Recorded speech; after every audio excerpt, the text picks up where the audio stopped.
So one morning over coffee, I was going through my company's Instagram account. I post every so often, "Your Guitar Mechanic" on Instagram, and got a like from a local musician. A like from this guy named Jackson Harden, and his profile picture has him with a guitar. And oh, look at that! He's located in Charlotte, North Carolina. So I decided to reach out to Jackson, and he was very generous with his time. He was very enthusiastic about chatting with me, and I feel like I've hit the mother lode. I'm interviewing musicians left and right lately, and to talk with Jackson about his journey through his music and his influences through the Beatles and Bob Dylan was really fun. And I'd like to share that with you today. Jackson Harden.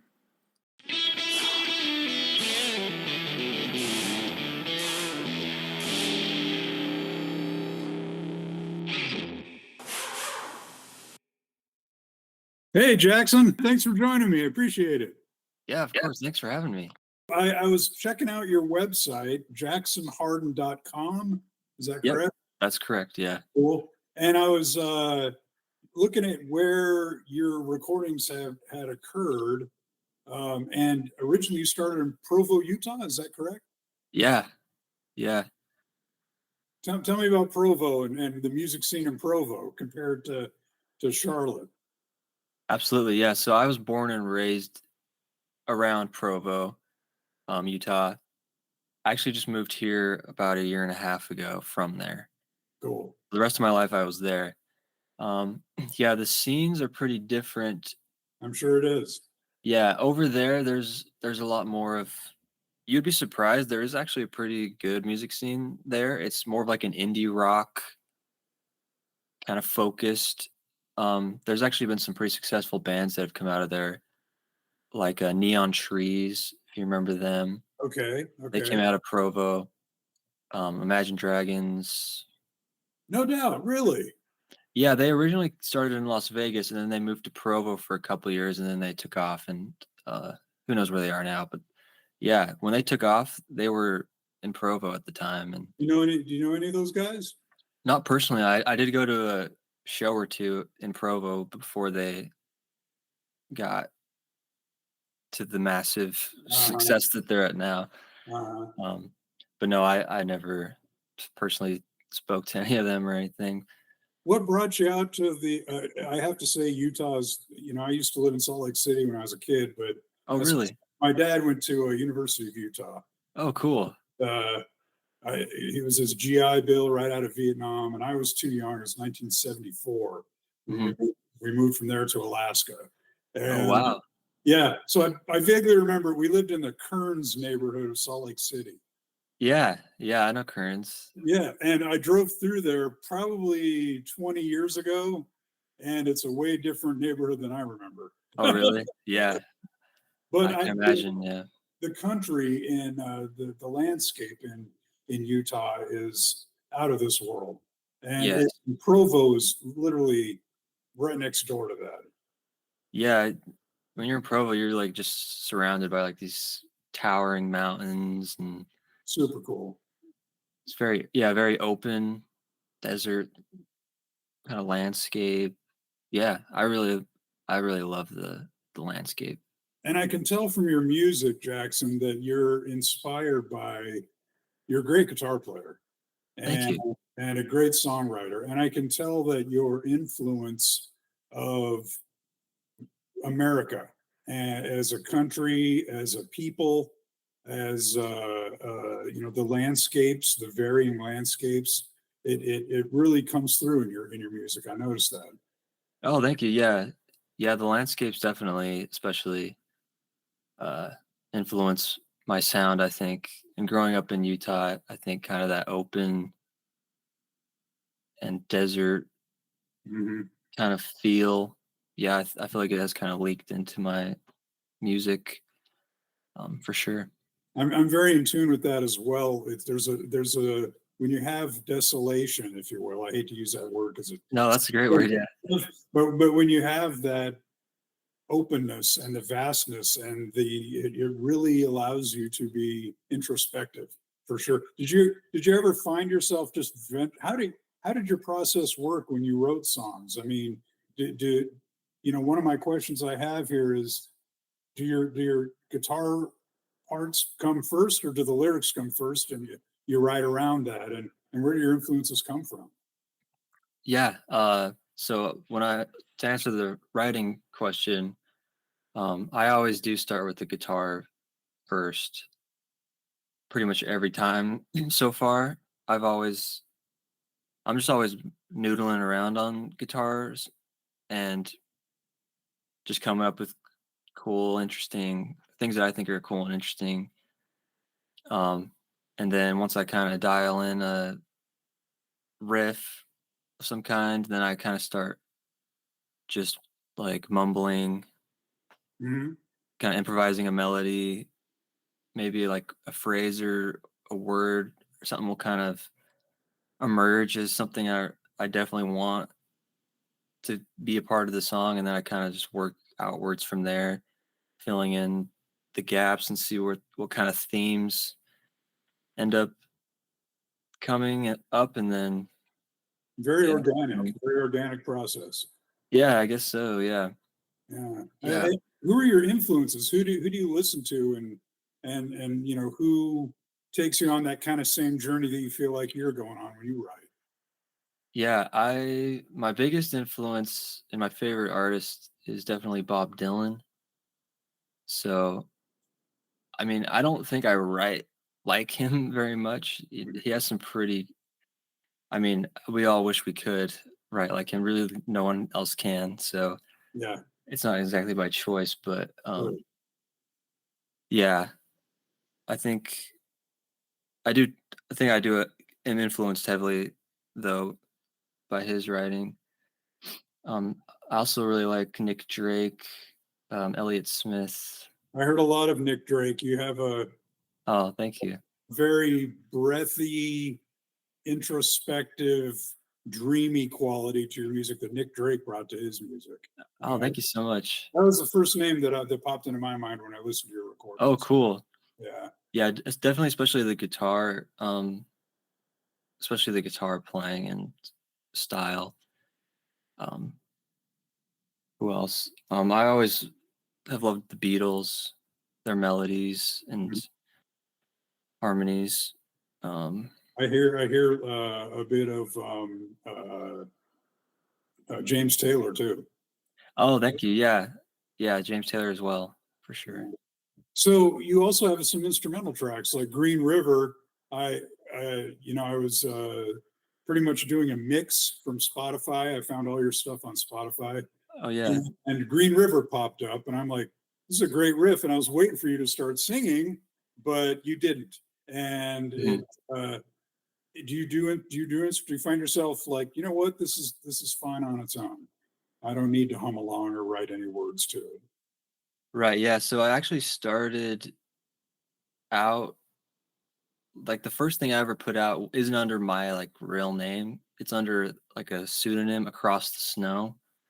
I Oh, I started that in like high school, so about 10 years ago. And it's all instrumental because at the time I didn't really think of myself as a singer or aspire to be a singer. interesting. I wasn't.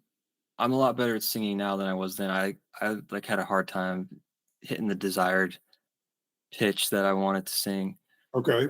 So I feel like I was definitely a late bloomer with that. So, but I wanted to make music, and I was getting really into recording and composing.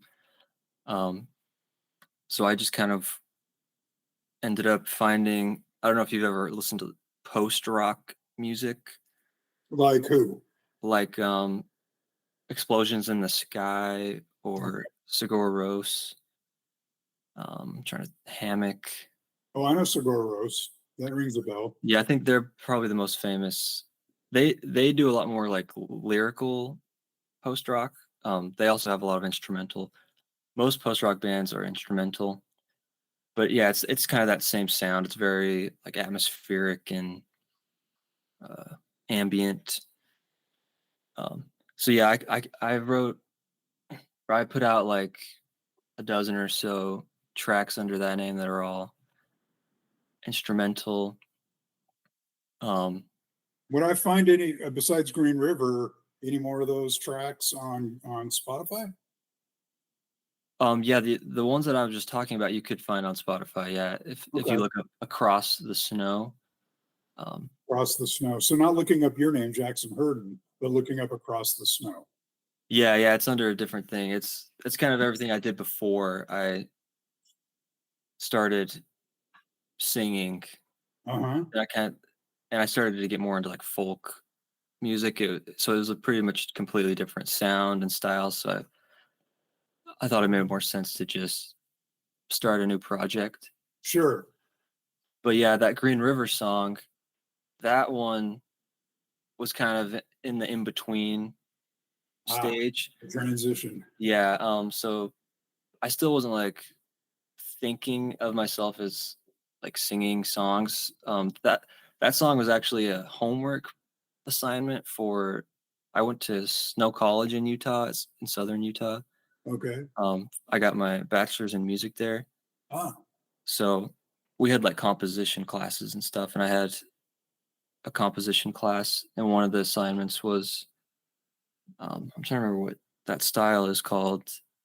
I want to say impressionism. Yeah, like pre 20th century. oh, I got you. We were like learning about these concepts. Okay. Like it was more like there was just like philosophical um, things that they would do with s- certain compositions. Um, it was kind of like trying to paint like a picture almost with sound. Nice. Um, and then there was like certain like theoretical requirements for the composition as well, which I honestly can't remember what they were, but that kind of dictated a lot of what I did with that song. Okay. And anyways, yeah, I ended up really we had a lot of homework assignments like that, but that one I was really proud of. I wanted to record it, and so I Okay. did, and then it kind of just was like a standalone thing. Like I didn't really see it being part of a bigger project or anything, but I ended up recording it also for school for like my final one of my final projects, and then I had started to write songs with lyrics as well, and started to get more comfortable with that. But I just decided to release under that name, my real name, because it was different from the Across the Snow stuff, and it was more in the folk genre that I was starting to go towards. Sure. It But brings having a name, a first and last name brings a human element to it. right, yeah, yeah. I think I was also previously I was kind of scared to use my real name because I just I was like, well, if no one likes this, I don't really want my name on Sure. it. Yeah. That's understandable. It's when you put your voice to it beyond, when you put your voice to it, it becomes very personal, I'm sure. Yeah, yeah, definitely.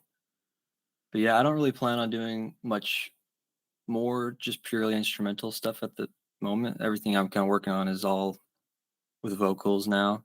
Cool. But I might, have like a little interlude track here and there, Okay. Okay. intros and outros. I wouldn't say I won't for sure, but yeah, mostly vocal focused now. Yeah, you don't want to shut the door in and out. And I can tell that you're branching out beyond just the singer and the guitarist because you've got on your new recording. What's the name of the album? Dakota Blue Moon. Dakota Blue Moon. I was born in North Dakota, so I Wow, you that's crazy. You have all these connections I to my life don't as well, remember much. locations. I don't remember much about North Dakota, but I have been back since then, and that's what attracted me as well. The buffalo on the cover, and it has that Yeah. feel, that loneliness of the outdoors, and the lone buffalo, and I completely get it. But I also noticed on the recording that lap steel is starting to pop into your recordings, and Yes. it's competent. Is that something that you taught yourself? Like, I've always wanted to play this. How did that come about? Yeah, so yeah, I'm just self-taught lap steel. So I started maybe I should back up to just like the regular guitar I started when I was like 8 years old, so almost 20 years ago. Okay. Um, and then I started to get into more like country music and kind of older like chamber pop that use steel guitar, probably like in college. Okay. Um, and I started to just fall in love with the pedal steel mostly, as well as some lap steel. Um, I just loved that sound, so I wanted to start to dabble in that however I could. I wanted to get a pedal steel originally, but they're not like a very easy instrument to just dive into because Gotcha. I mean, I've heard that it's one of the hardest instruments to play, and they don't like just like make beginner pedal steel guitars. It's like you have to commit because you have to like drop a few $1,000s just to get one. Like you can't just like go get like a $50 one and see if you like it, kind of a thing. Okay. Yeah. Lap steels though are more accessible. You can get one for a few $100s. It doesn't have all the levers and pedals and everything. It's six strings. I feel like it's a good gateway instrument for me. I do want to get a pedal steel eventually one day. Do you have a separate amp that you plug in that guy in with a little bit of reverb and on there, or than what you do with your vocals and regular guitar? Um, I only have one guitar amp at the moment. Okay. It's just a Vox AC15. Okay. Um, so I just ran it through that. I did put on a Big Sky um reverb pedal on it Hmm. to kind Hmm. of give it that atmospheric reverb sound. Yeah. And then I also used a volume pedal on the picks, like when I pluck it to kind of get rid of that pluck attack Good sound attack. Yeah. to try and kind of mimic more of a pedal steel guitar. Nice. Nice. Um, so yeah, I was kind of trying to make it sound as much like a pedal steel as I could. It sounds great. Thank you. Guitar Garage Talk is brought to you by YourGuitarMechanic.com. Setups, repairs, restrings, and more. Whatever your guitar or bass needs, we can get it done. Offering pickup and delivery service in the greater Charlotte, North Carolina area. YourGuitarMechanic.com. Now, back to the program. You're branching into, lap steel. How many guitars do you have? My go-to is a Breedlove acoustic. I don't know if you know Breedloves. Yeah, yeah, absolutely. It looks like a parlor size. Is that the one you have in your photos on your website? Oh no, that's actually the first guitar I ever got. That's a Art and Luthier, Ah, okay, okay. which I recently learned is the Canadian like offshoot of Siegel. Ah, gotcha. Okay, So I guess they're basically the same brand, but like one's Canada version, one's US or something.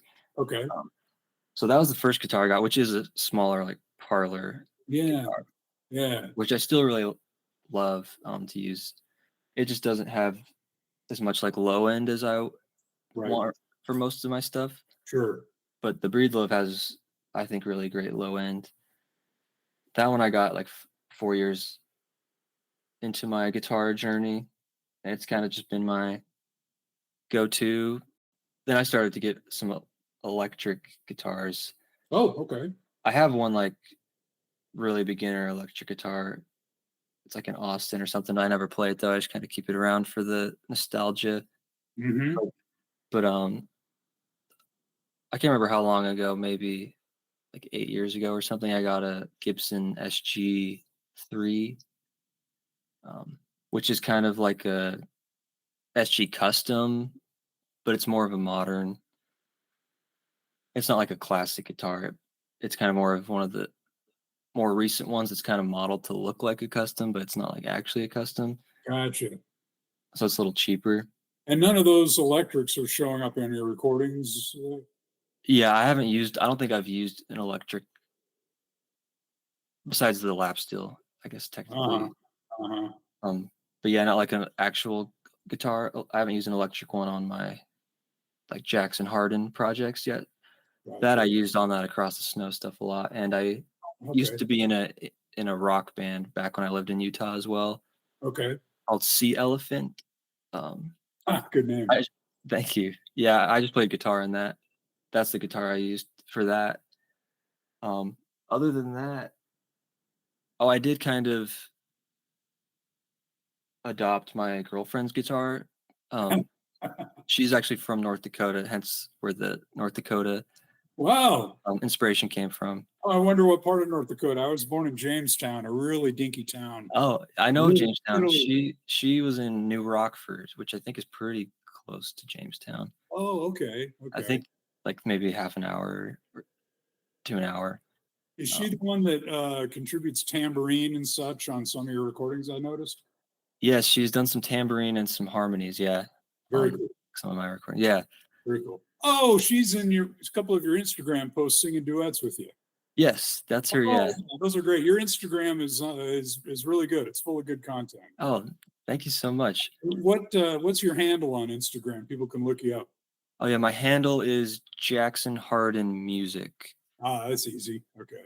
Yeah, you just have to make sure you spell my name right because I guess in North Carolina there's a Hardin spelled with an I.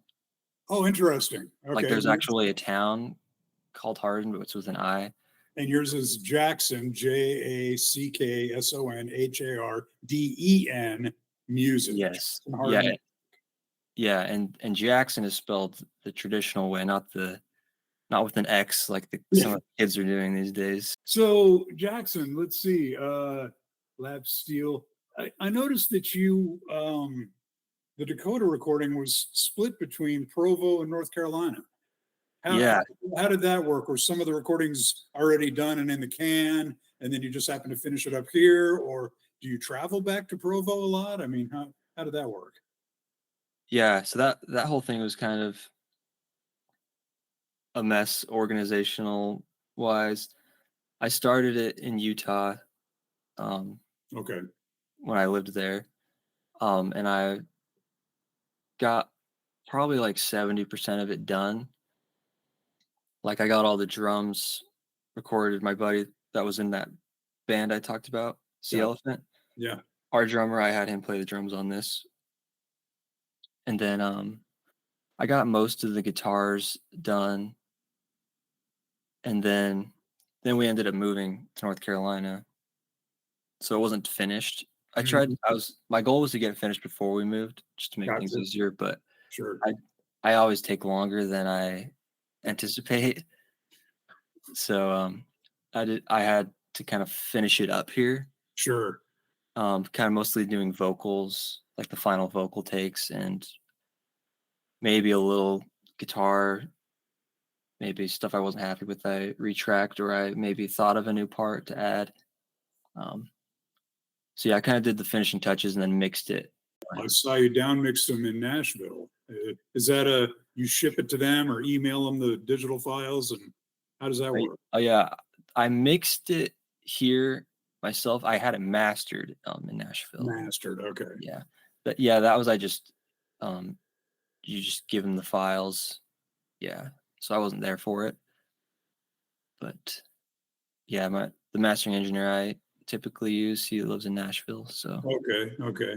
And that's it's interesting you brought up filling in with other guitar parts and following up with new vocals, because that was one of my questions.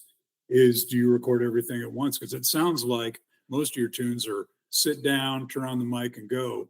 But it sounds like you've got layers instead, and popping in different guitar parts and yeah, I'm glad that it sounds that way, but yeah, it's pretty all over the place. I'm trying to be more organized and calculated these days with how I plan things out, so okay, it's not so all over the place. I was just kind of going into it with no plan this last album, so I learned a lot in that process. okay, Um, but yeah, it was kind of just like I would I don't know. I think I'm also have a problem focusing on one thing for like a really long time till it's done. I want to start. I get distracted by another song, and then I go Sure. start working on that, and then I start writing a new song before I finish recording that song, and it gets a mess. And So that's what happens when you don't have a producer, right? right, yeah, definitely. Um, so yeah, I started working on a new project, and I'm kind of planning it out more. Oh, cool. Can you enlighten me with anything that you're doing on that? Yeah, so this one I'm because all my songs are guitar based, right? So this one I want to have a little be able to, is more as cohesive as I can. So I kind of want to get all the guitars recorded and within like a few days Okay. of each other, kind of get those all how I want them, kind of have more of a consistent sound throughout all the songs. Because I mean, I don't know how probably people don't notice it as much as would or like other guitarists. But it's like even if your strings are like a month older or like the weather starts to get warmer, that changes like the tone a little bit. Sure. Um, like I said, probably not so much that people would notice it, but just I really want it to be like, like the same time. Gotcha. Sound like it's all happening in the same window of time. So that's interesting. You'd want to capture all the guitar tracks so that the environment and the instrument are in one cohesive state, as opposed to a month later when the strings are a month older, played through a couple gigs, the guitars Right. are changing with the climate, et cetera, et cetera. That's an interesting concept.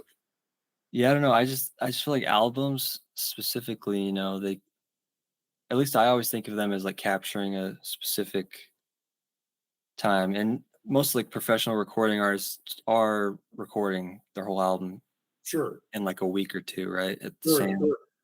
location. So I think that's what most albums typically kind of sound like. Yeah. So I do want to.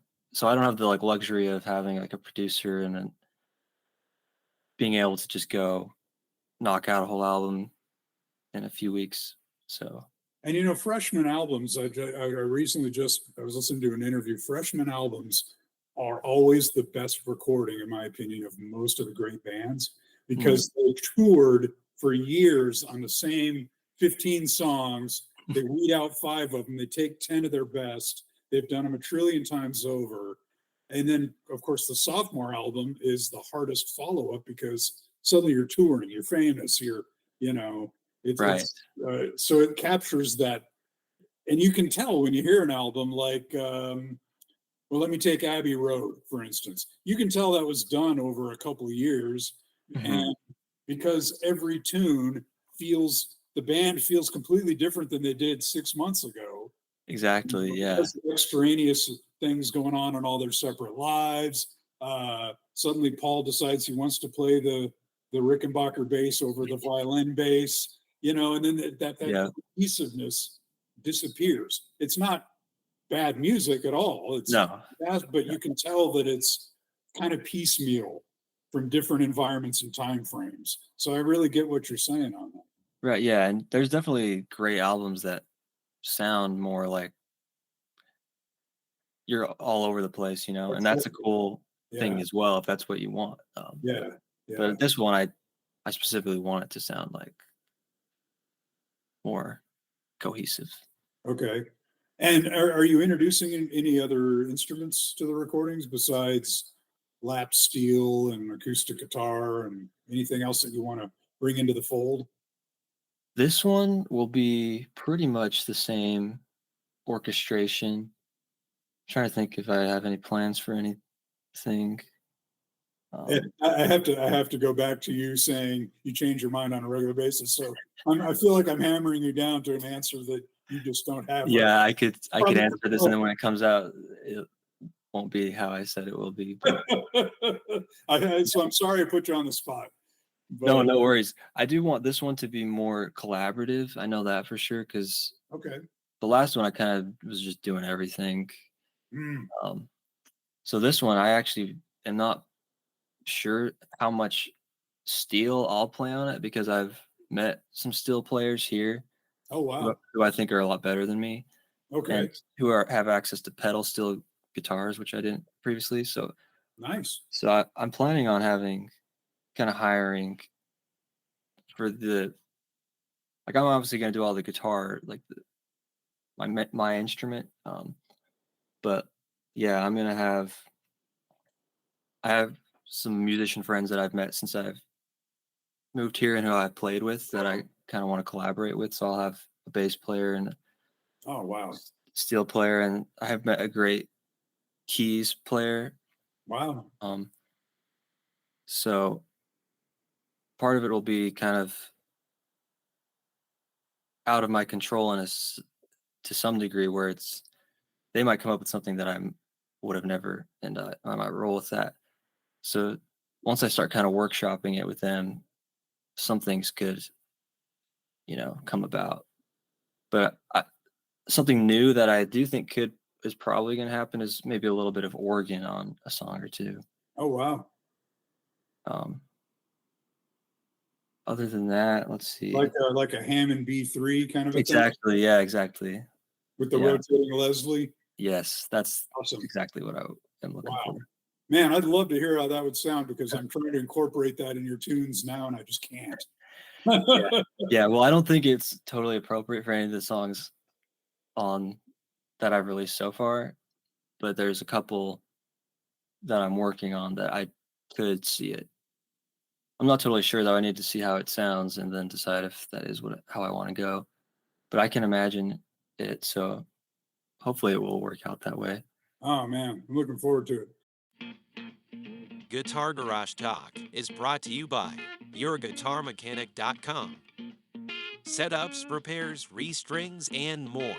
Whatever your guitar or bass needs, we can get it done.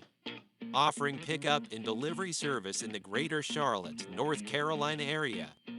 YourGuitarMechanic.com.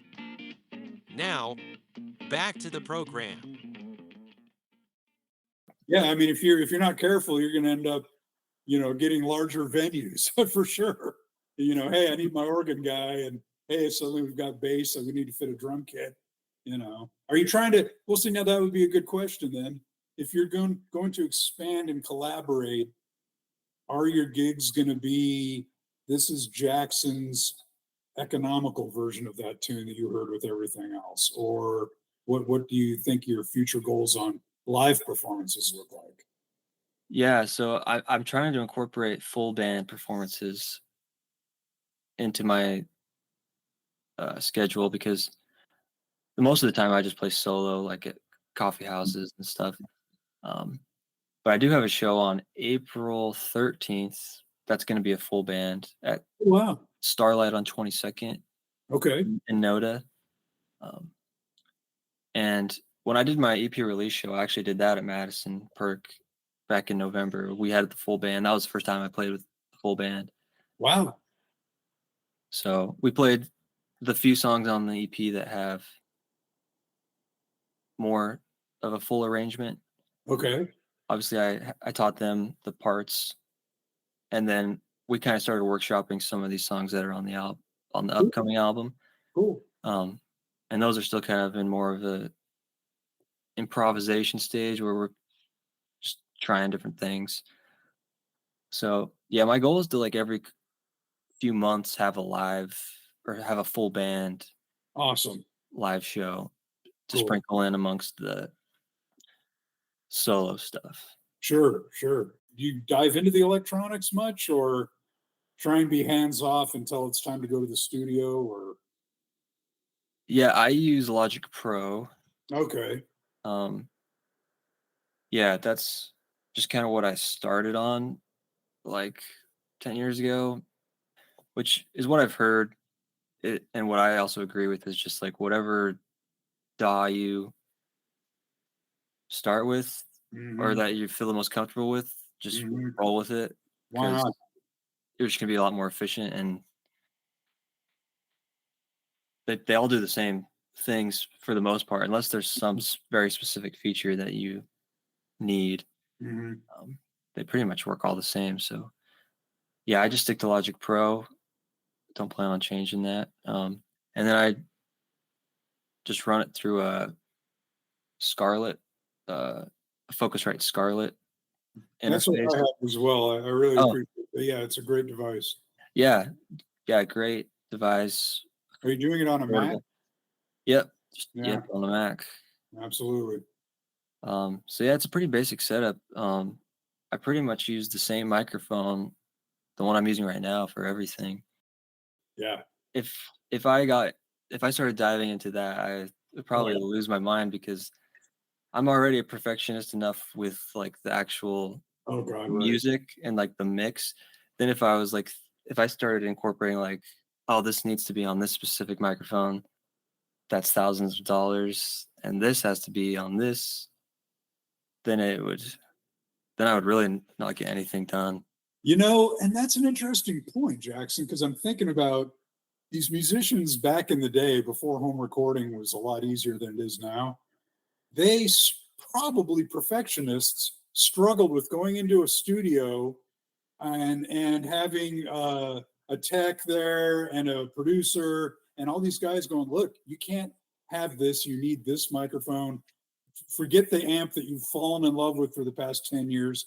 It really sounds like crap on this recording. You're going to have to do this, this, and that. And they had to relinquish a lot of control. And it makes you wonder how much music could have happened if they had full control over, I want that crappy amplifier. I want the guitar that I've been playing for 10 years. And I think home recording and musicians like yourself, I think we are reaping the benefits of guys like you that are like, I don't want tech paralysis. I would never get anything done if I had to worry about what mic and the positioning on the amplifier and yada yada yada. I think there's something to be said about that. Yeah, I think there's definitely a balance. Yeah. Because if you lean too far that way, you can tell. If you don't labor over the mix, you got to give it some, you know, labor. You don't want to be like clipping and yeah, there's some level, but yeah, there's like it's like a spectrum. You got to find a healthy middle, or otherwise, you know, the extremes aren't what you want typically. No. Do you find yourself? You were talking about how you look forward to collaborating with other musicians and allowing them. Is that going to be a challenge for you because it's your music and it's so personal, and or are you looking forward to the release it's going to give you? Like, yes, thank you for taking that on your shoulders. A minor chord change right there is what it needs, and I was writing it this way all along. Or are you looking forward to it, or are you almost dreading it? I hate to use the word dread, but do you think it'll be a challenge? Yeah, that's a great question. Because I have been very do it all myself for most of my life and Mm-hmm. wanting like as much control as I can, Mm-hmm. playing as many parts as I can, doing everything myself. But it does start to just get like I started to get fatigued by all that because Mm-hmm. it's so much that you're worrying about. Um, Mm-hmm. and I've been trying to grow and trust others, and it helps when you find people with like taste that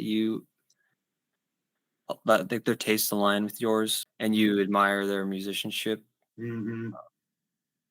So I feel like the people that I've met and kind of started to align myself with, I really respect their musicianship and their opinion. So like in like the jamming we've done, I've really been into what they're doing, and Cool. so I feel a lot better about. So yeah, it's a it's another thing that's a balance because I wouldn't want to just give you know permission to anybody to come up with something. It would need to be specific people, Mm-hmm. and it is nice to also have the final say. If Mm-hmm. Mm-hmm. if they come up with something I don't like, I won't use it, or I might say, well, maybe try it, kind of like that, but maybe don't do that one part Mm-hmm. that you did, kind of a thing. Okay. Okay. So I'm still kind of taking on the producer role. And that's cool. I mean, it's your creative recipe, and why not? Yeah, and who knows? Maybe one day I would trust a producer if Mm-hmm. I if, but I feel like it's more of a thing where it would need to be one of like my dream producers Sure. Sure. if I was going to hand it over. Mm-hmm. But I do think that also has some benefits. If you really trusted your producer, I think that would make your life easier in a lot of ways as Absolutely. well. So, You hear a lot of Rick Rubin stories like, the Beastie Boys were really at this level until Rick Rubin walked in, and suddenly they're recording beyond where they thought they could go. yeah, It's exactly. that healthy relationship the producer can bring. Like, Nirvana went from, Bleach to Nevermind just on the back of this one great producer, and suddenly their career just skyrockets. It's like, wow, I didn't think we were capable of doing these kind of recordings. So, you know, it's got to be tough when you're out there shopping for one, as opposed to a recording company going, you know what, we're going to hook you guys up with this guy. Trust us, he's done these great Grammy nominated or whatever it is. Uh-huh. But shopping for one's got to be interesting for sure. Yeah. Yeah, it just got to be the right fit, and then it can do wonders. And on the other side, there's like artists I've really loved, Mm-hmm. and then they, reached a level where they could pick whatever producer they wanted. So Jackson, I'm looking forward to hearing the new stuff with the collaboration. I think that'd be awesome. Thank It'd be a definite reach, a very dream and hopeful reach for you, because right now it's you, the guitar, maybe a duet. Mhm. It sounds like it'd be the possibilities are endless. I'm sure. I finish every interview with the same question, just because I was talking to a guitar tech the other day in an interview, and he said, "You know what? I work on guitars all day, but I don't even really listen to guitar music. So don't feel Mm, like you're locked into it has to be guitar music." But the okay. question would be, if you were on a desert island, what mixtape, what three tunes would you put on your mixtape and why? Okay. Because I was thinking about this, in terms of guitar songs, um, like guitar songs that I really admire the guitar specifically in it. Okay. Um, but if I think about it just in general, it might change my answer a little bit. Um, One of them is definitely in both of them, so I'll say that one first as I think about this. But we've been talking about the Beatles a little bit. "Dear Prudence" by the Beatles is like one of my favorite songs ever. Specifically, I love the guitar in that song. Well, then and that would beg to question then, because in my opinion, when it comes to the Beatles, I'm a McCartney guy. So Okay, if you choose Dear Prudence, I would assume that you're a Lennon guy. I am a Lennon guy. Okay, I obviously love Paul and Paul's stuff, but typically my favorite Beatles stuff is John songs. Um, cool, cool. yeah, but that is what's great about the Beatles is those two's completely different. In a way, their styles are completely different, but they go together so well. Yeah, Um, yeah, like "A Day in the Life" is like the perfect like example. very true. Um, but yeah, "Dear Prudence" is my favorite Beatles song, and maybe my favorite song of all time. Wow. But yeah, I don't know what that for some reason that song just like does something for me because I don't usually find people that agree with me on that. Uh-huh. Um, but like the acoustic guitar that it starts off with, I love, and part of it is that it does kind of sound like an open tuning. I know how to play that song, so I know that it's really just drop D. Okay. But kind of the way he plays it in that finger style, kind of um, pedal tone of those oh, that low D string, kind of just pulsing through the whole thing, is very pretty, and it's kind of the style that I am drawn to. Awesome. And then later in the song, George's guitar work is incredible as well. Oh, I know. He always seems to fall in the shadows of Paul and John. But as I mean, his his recording, his triple album, Yeah. is just one of the best. Those tunes are just, I can listen to Sweet Lord over and over again. Just the Yeah. most beautiful music. No, yeah, he's incredible himself as well. Yeah. It is truly just crazy that they existed, Yeah. that it all came together like that. I'm sure you've seen the movie Yesterday, right? Yes, yeah. It came on the other night, and I've sat through it twice already because I just love that. Mhm.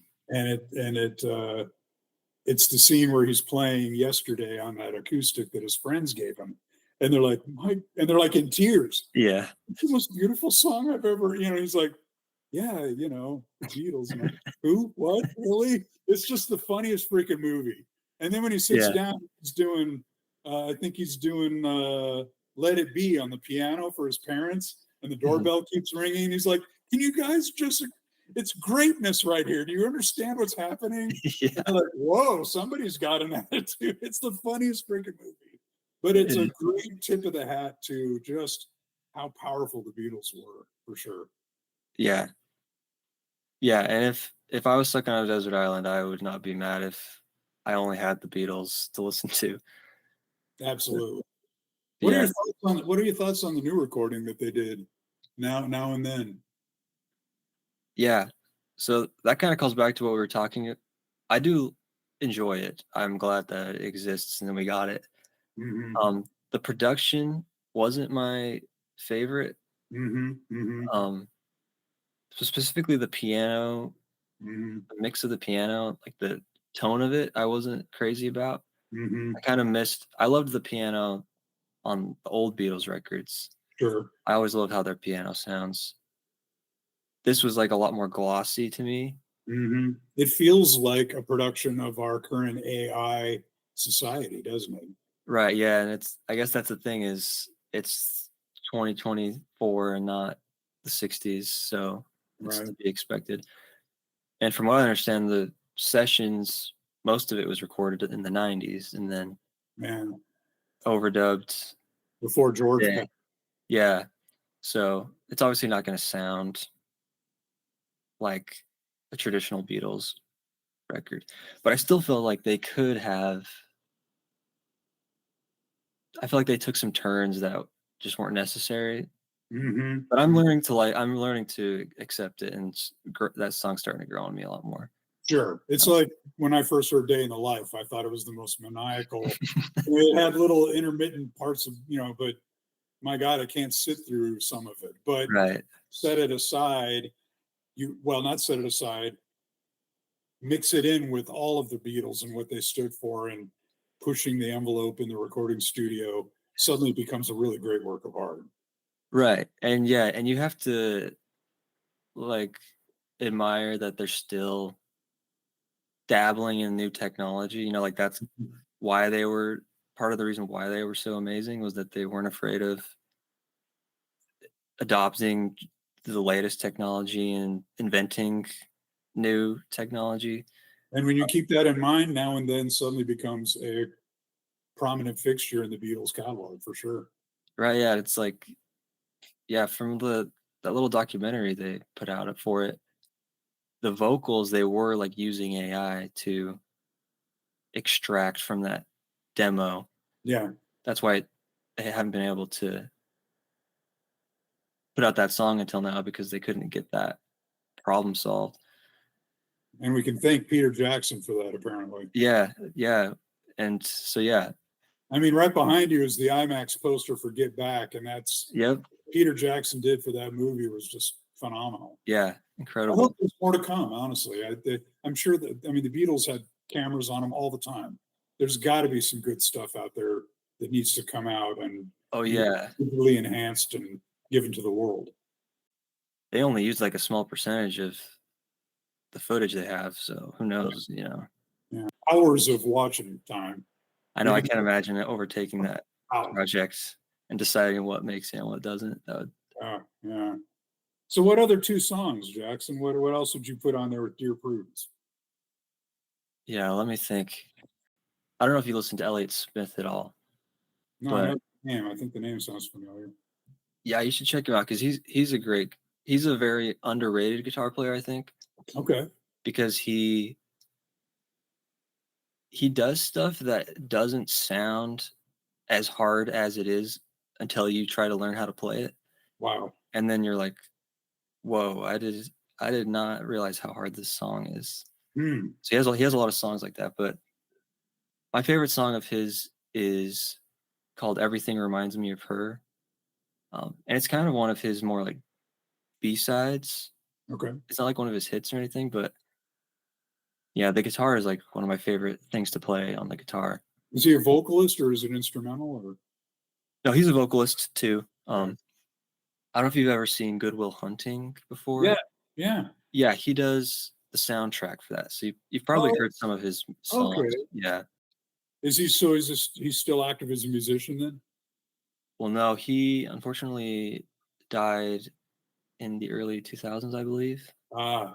Okay. Um, and Yeah. that's a whole other thing. There's kind of a, I don't want to say conspiracy, but Oh. it's questionable how he died, and it's Oh. an interesting story you could look into. I don't Yeah. have, I can't remember all the details. I don't Wow. want to misspeak, but yeah, Did he have a dark life? yeah, he did. He had a pretty dark life. Most of his music's pretty emotional and um, sad. Is there a documentary? I can see someone picking this up as a possible documentary or something. Yeah, there are a few. I don't think any like major studios have done, like a big one that they pushed. Okay. Um, but there's I can't remember any of the names. Yeah, if you just look up Elliott Smith documentary, I know there's 2 or 3 that are out there. Wow. Guitar Garage Talk is brought to you by YourGuitarMechanic.com. Setups, repairs, restrings, and more. Whatever your guitar or bass needs, we can get it done. Offering pickup and delivery service in the greater Charlotte, North Carolina area. YourGuitarMechanic.com. Now, back to the program. So what would be your third one, Jackson? Okay, my third one. I'm debating between a couple of different Bob Dylan songs. I gotcha. I'll go with Desolation Row. Sweet. Yeah. Wow, I love that tune, man. The lyrics, the story. Oh man, yeah. Yeah, because I was debating a couple others, but I ultimately decided on this one because if we're thinking of a literal desert island, you get more Nice. for your money because this is like 10 plus minutes long. I can't remember what the runtime ends up actually is. Is that the one on? Forgive me because is that the one on Highway 61? It is, yeah. It's the closing. So it's Mike Bloomfield on guitar. Yeah. Yeah. So yeah, and his guitar work is incredible on that. Mike's guitar work is awesome throughout the whole song. Jackson, And then Bob Dylan is coming here in our area pretty soon. Did you know that? I have tickets. Oh, sweet. Have you seen him before? Yes, I've seen him 3 times so far. This will be my 4th. Wow. Nice. Yeah. Is it different every time? Well, so I've seen him. The first time I saw him was in 2012. So that was a lot different than the recent runs. Okay. That one he was touring a different album. So and it was interesting because I was in high school when I saw him the first time, and I had only gotten into his I hadn't even gotten into his electric area. I was still in like the Greenwich Village protest era. Sure. And then I just went because of the name, and he was in Utah at the time, and went in not knowing 90% of his catalog. So I don't even think he played a song that I knew the first time I saw him, because he was playing from his album that he released that year and more recent stuff. Okay. And it was interesting. I think this is the experience with a lot of people that go to see him is they end up not knowing most of the songs that he's playing these days. And they're Okay. kind of disappointed. So I was kind of disappointed in some ways. And he also, at the time, he was like in his 70s. Now he's in his 80s. Mm-hmm.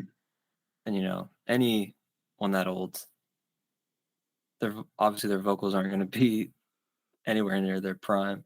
Yeah, yeah. So it was an interesting experience that first time. But since then, I've gotten really into his late work. And then the last couple times I saw him wasn't within the same year. Right before I moved out here to North Carolina, I saw him once in Seattle and once in Salt Lake when he came to Salt Lake. But for that one, he's touring his latest album, which I really love. Oh, okay. Like genuinely, it seems crazy to say, but it might be my favorite album of. Whoa. Wow, that's high praise. Yeah. So anyone who hasn't heard it yet, it's honestly mind blowing what he's doing at his age. And he has a full-on band, of course, behind him, right? Yes. Mm-hmm. And I was considering even including one of the songs off of that album as my Desert Island pick, because the guitar work on that is also it's more subtle, but it's very tasteful. I don't know if you know Blake Mills. No. He's a younger guy. He's like my age. He's all over it, like playing the guitar. And I really like what he's doing on that album. Very cool. Very cool. So the last two shows I saw, they were pretty much, I think the set list was the exact same. They were about a year apart. But he pretty much plays every song on his new album, and then kind of a mixture of. He plays a couple, like I think he plays one from Nashville Skyline. Oh wow! And maybe one from like one of the big 360s albums. Gotcha. And then kind of just a mixture of stuff from the past like 30 years. Okay. So he does like placate to the audience and throw in Tambourine Man or anything like that. He pretty much does what he wants to do, and that's we appreciate that of him. Yeah, no, yeah, he's doing. It's all for him, I think. Cool. Yeah, I keep up on it quite a bit. I do know that he just started this new leg that is going to be coming to Charlotte. Like, I'm on like Bob Dylan Twitter, so I always see little nuggets of information. But I know, like his last show, a woman like screamed, like "Play something we know." Oh, geez, come on. And he kind of like gave her a look, and then went into like one of his most obscure songs, like right after she said that. And it was like a musical little finger. Yeah. It was like one of his, I can't remember which song it was, but it was like one of his more obscure songs. And then it was like a new arrangement that was like almost like you almost couldn't even recognize that it was the song that it was because it was so different from the recording. Wow. So yeah, the one thing that does change is the arrangements he toys with a lot. Like he's doing the set list is pretty much always the same, but there's like one song that he's really been. It's called Key West. It's on the new album. It's the one that. Well, it's technically not the closer because there's like I don't know if you heard about the like 16-minute song he put out in 2020. That's like about pretty much the whole thing's about the JFK assassination. Oh man. Yeah, so that's technically the closer, but I almost don't even think about that being on this album because it's almost like a whole other entity. But there's a song Key West that he's toying with that he does a lot. Anyways, all that to say, yeah, he changes it up the arrangements a lot, but not the set list a ton. But it'll be interesting to see if he's changed anything this time around. He seems like, I remember reading a story once, way back in the early 70s, where he literally spent like 2 hours on stage tuning his guitar. And he seems like the kind of guy where even the band better be on point, because he may change it up on stage, right? Right. So that Definitely. speaks high volumes of guys like Blake Mills. So you'll see Blake Mills backing him up, or is he just on the recordings? No, I think he was just on the recordings. Okay. I think he still sticks with his like core band. Gotcha. Yeah, that he's been going with the past few decades. Very cool. Well, man, I hope you enjoyed the show, man. It sounds amazing. Yeah, I'm excited. And I still have never heard Dylan's version of All Along the Watchtower, because Hendrix was a gigantic fan of Dylan. Mm-hmm.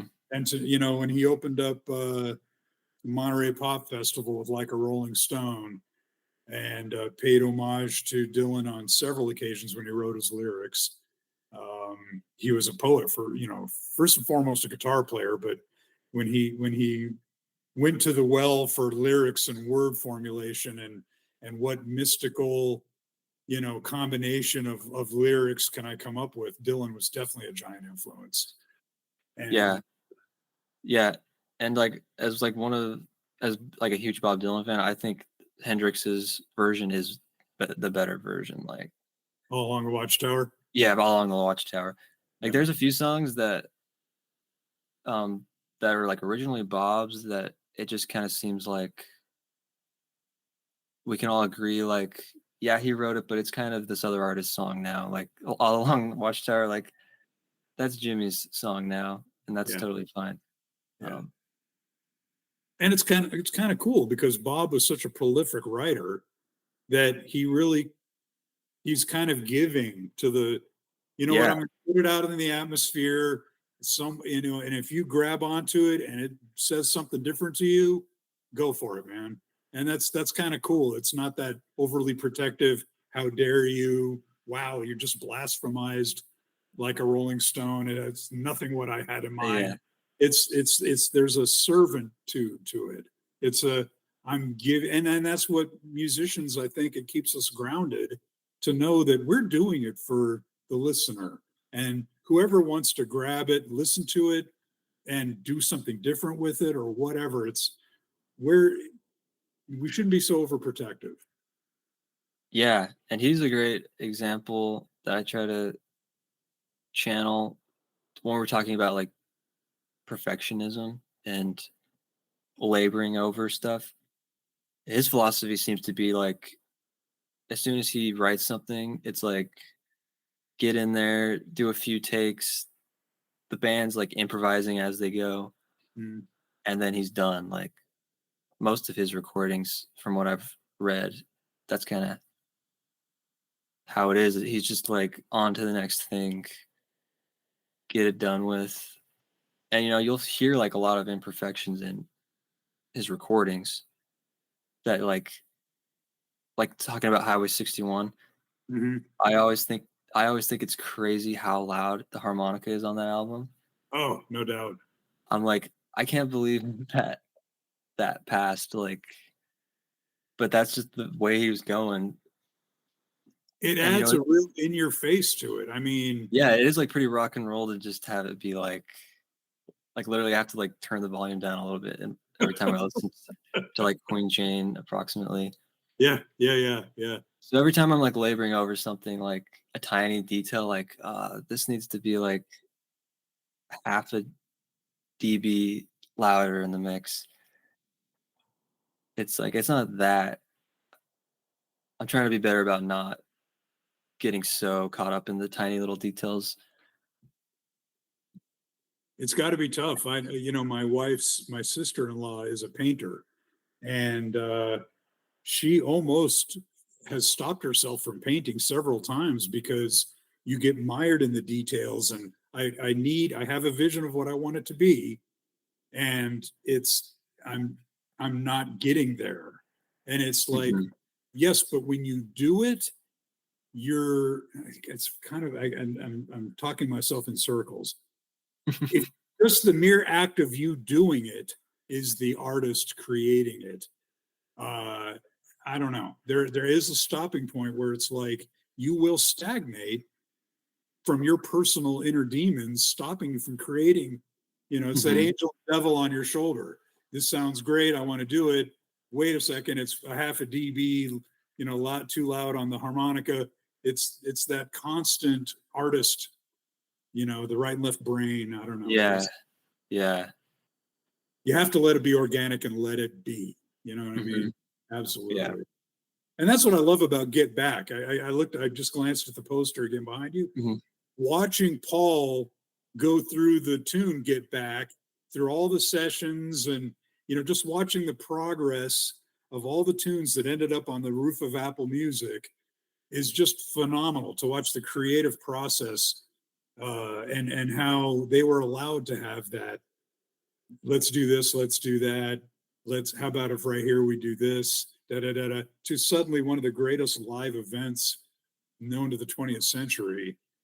And it literally didn't take very long to get there. And the tunes were almost still unpolished by the time they went up on the roof and started performing them. Yeah.